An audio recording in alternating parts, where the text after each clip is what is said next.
Finaritra mandrakariva tompoko lasy tompoko avy miara-dalàna aminao indray amin'izao fiandohana volana desambra izao. Ndeha hijanona eo amin'ny raharaha ny jiro sy rano malagasy isika na ny JIRAMA. Adefitra manahirana izy ity satria ny isam-batan'olona, ny isa-tokantrano ary ireo orinasa samihafa no voatohitohina rehefa misy ny tsy fahombiazana ity orinasa JIRAMA ity, ary ao anatiny tsy fahombiazana tanteraka amin'izao fotoana izao. Iza moa nanam-po aty amin'ny taona 2024 fa ho potika, ho rava ary anaty fahoriana tanteraka ateraky ny JIRAMA nivoaka malagasy. Iza ny nanam-po fa ny JIRAMA no mandrindra ny fiainana isa-tokantrano malagasy amin'izao fotoana izao, fa tsy manana fandaminana isa-tokantrano intsony ny vahoaka malagasy, fa tsy maintsy arindra ny JIRAMA amin'ny alalan'ny delestazy izany. Rehefa tsy delestazy indray dia ratsy ny tolotry ny JIRAMA isa-tokantrano ary tsy tonga any anatin'ilay 20 volta izany fa ambany be, ka mamotika ireo fitaovana kely mba niariany ny isa-tokantrano sy ry any amin'ireo orinasa samihafa ka miteraka faty antoka. Ary iza ny nanam-po fa aty amin'ny taona 2024 dia hiasa hikaribola handoavana faktura ny JIRAMA no ataon'ny isa-tokantrano ankehitriny. Saingy miseho izao rehetrarehetra izao satria ny tsy fahaiza-mitata mpitondra fanjakana vokatry ny fanonganam-panjakana 7 no niteraka fahampotehana sy faty antoka tsy hitanono ary mividiany vahoaka malagasy vola be sy vidiany vahoaka malagasy faty antoka ho fanapotehana ny ho avy ao aoriana rehetra ankehitriny. JIRAMA zany resahantsika izany fa mbola misy ny orinasam-panjakana hafa. Mbola misy ihany koa ny fitantanan-draharaham-panjakana samihafa potika sy reraka ary miaina fahasimbana ankehitriny. Ny faran'ny herinandro teo dia nahitana fihetsehana samihafa ho an'ny teto amin'ny faritany Antananarivo momba ity orinasa JIRAMA ity. Angamba tsy ho resahantsika intsony zava-misy tany amin'ny faritra Itasy, ny teny Votovorona, fa tetsy Ampefiloha, ny tsy lavitra ny Soavimasoandro, ny tany Tanjombato ary ny tany Andoranfotsy dia saiky nahitana fihetsehana avokoa amin'ny tsy fankasitrahana ny delestazy lavareny izay ataon'ny orinasa JIRAMA. Ny mpiasa moa no mifafankihoany ary ny mpiasa no voahenjika ao anatin'izao raharaha izao, fa tsy azo ditsita ny amin'ny hoe misy mpitatana, misy tompon'andraikitra eo anivon'ny ministera izay mifehy izany departemanta izany ary manana andraikitra lehibe anatin'izany herinaratra izany satria ity orinasa JIRAMA ity mivantana ka tsy afa-miala ao anatin'izao raharaha izao na inona fialana bala sy fikarohana ady-hevitra fizibla na boky emisera entina hanilihana ny tsy fandraisana andraikitra ataon'ilay mpitondra fanjakana, na hoe tsy fahatanterahana ny teny nomena tamin'ny fampelezan-kevitra, na ihany koa tsy fananana politika entina hanarenana redressement an'izany orinasa JIRAMA izany dia tompon'andraikitra hatrany foana ny fitondram-panjakana. Marobe nefa naneho hevitra ary miditra lalina anatin'izao raharaha izao ihany koa ny sehatra iraisam-pirenena. Tamatsy vola moa tsy omentsika intsiny satria efa nitondra an'ireo karazana tetikasa na matsim-bola atao anatin'izany orinasa JIRAMA izany. Fa na ny filoha teo aloha aza Marc Ravalomanana dia vakivava ary mba nilaza ny fomba fijeriny sy ny fomba fahitany ny haitarika leadership tokony hapetraka ao anatin'ny fitantanana itony orinasam-bahoaka itony. Ary tokony hametraka hoy ny filoha Marc Ravalomanana ny fitsinjovana ny vahoaka amin'ny alalan'ny herinaratra satria misy ainana fo ihany koa noho izany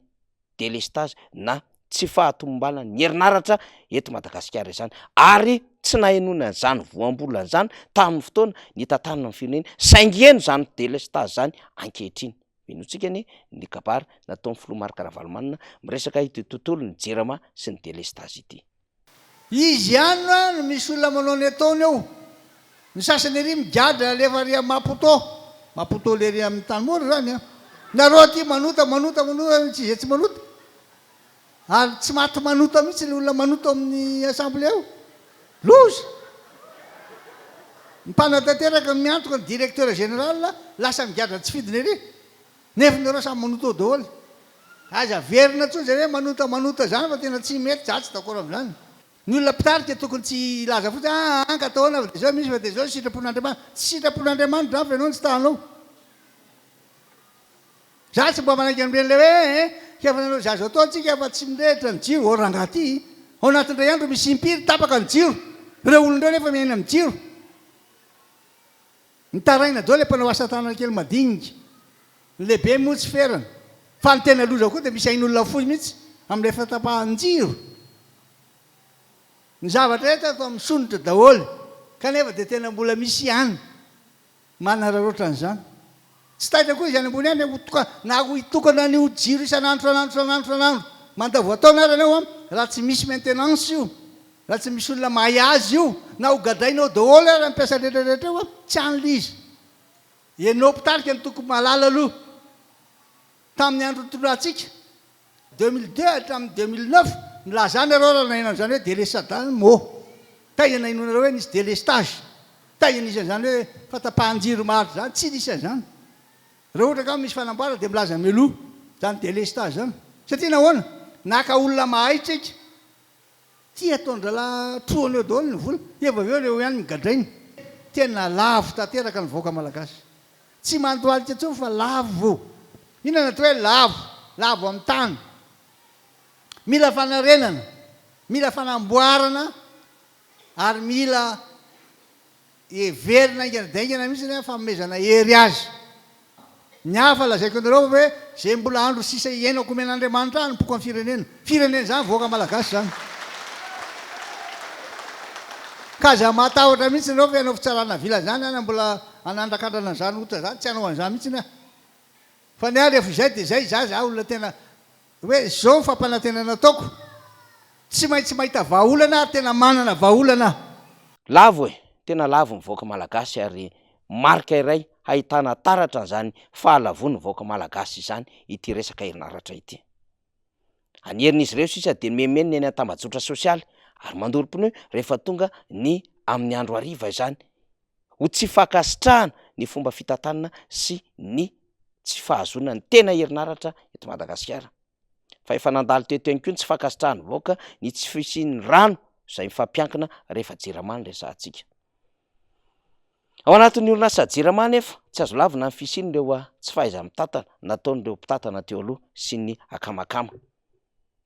ao sasany ohatra ny fanomezana tombony mihoatra amin'ny alalan'ny fitsaboana ara-pahasalamana ka anaovana faktura na anaovana raharam-bola miopapana ho an'ireo mpitatana eo anatin'ny orinasa jirama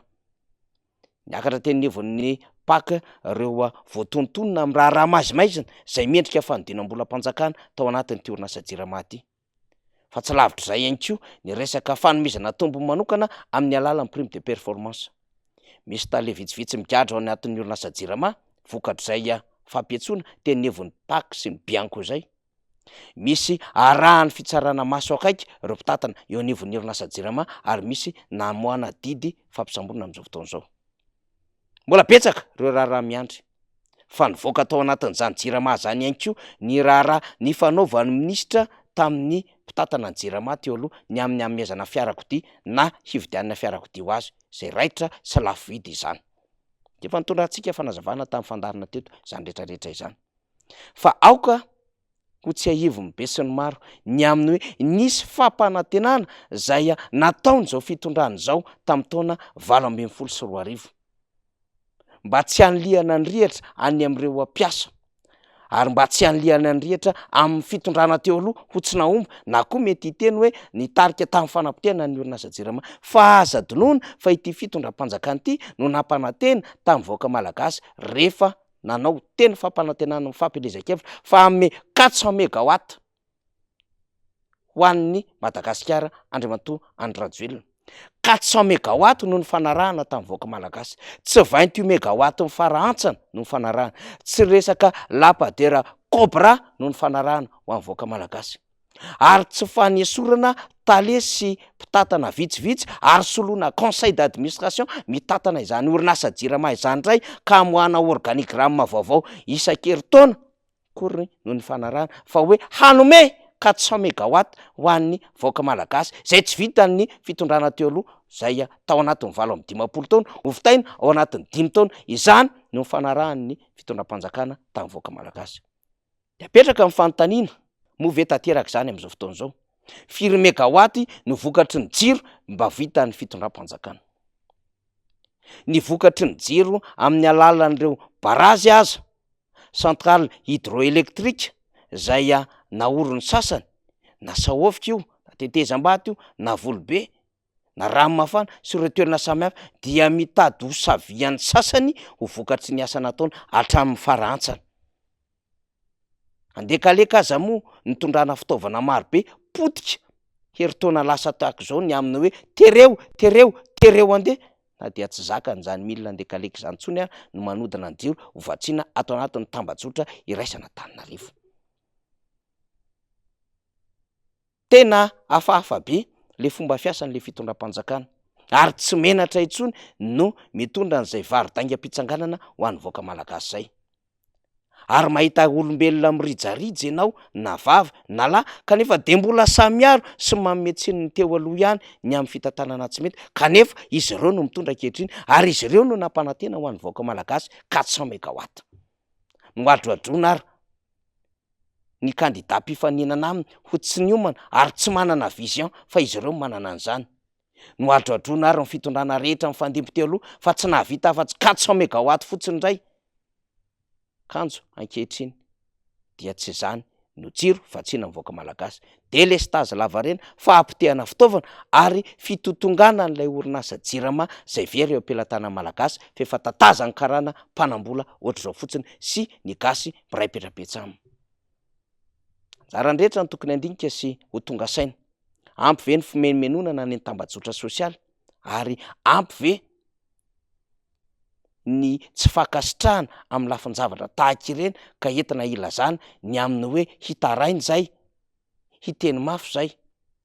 sa tokony hangataka ho an'ny fitondram-panjakana ny ananan'izy ireo politika mazava hitantanana ny angovo eto Madagasikara ka hiarovana n'ity orinasam-bahoaka ity mba tsy ho potika sy ho lasan'ny hafa zay efa mitsiriritra fotsiny ary maniry mafy ny ampitehan'izany orinasa mpanjakana izany izay reharehan'ny Madagasikara, reharehan'ny malagasy ihany koa. Mpahavaomana apo mieritreritra, zany zava-misy, zany malaza, makasitraka tompoko lahy, makatelona tompoko vavy.